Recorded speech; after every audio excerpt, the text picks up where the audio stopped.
Imagine a scenario where your nuclear facilities are completely leveled by U.S. airstrikes.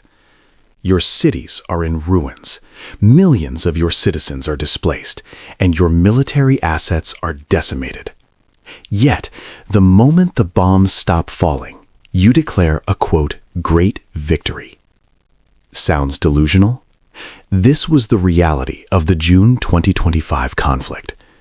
While the world watched the U.S. and Israel launch a brutal campaign, Iran emerged from the rebel with higher strategic leverage than ever before.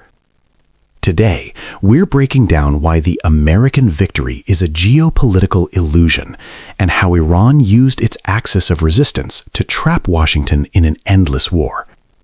This analysis is part of our deep dive into the 2026-2030 global shifts, featured in our ebook, The Next Global Shift.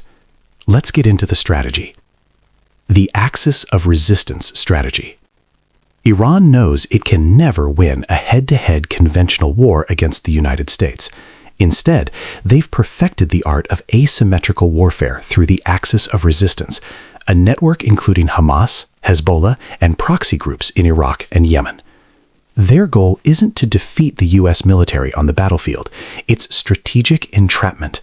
Iran wants to bleed the U.S. financially and militarily, forcing Washington to stay bogged down in the Middle East and preventing them from focusing on their true global rivals, China and Russia. In the Quran.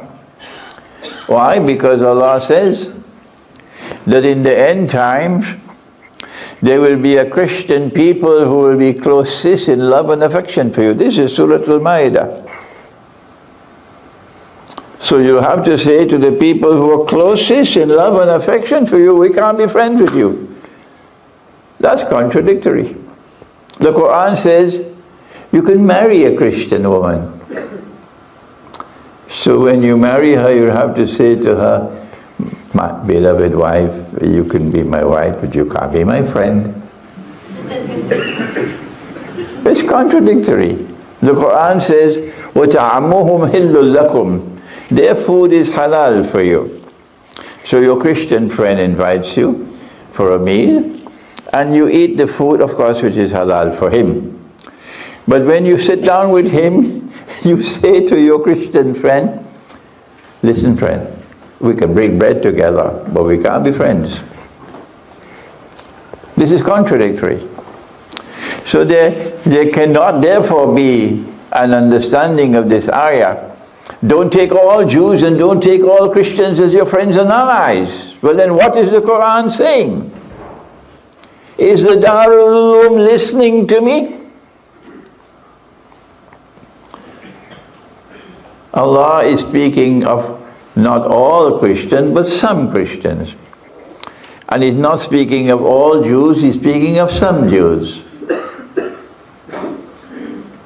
And this is why, as soon as they saw him die on the cross, before their very eyes, and Allah then expelled them from the Holy Land, He no longer refers to them as Banu Israel. No. In the very next ayah of the Quran, He now refers to them as Ahlul Kitab. Because He knows that there will be Jews now who will not be Israelites.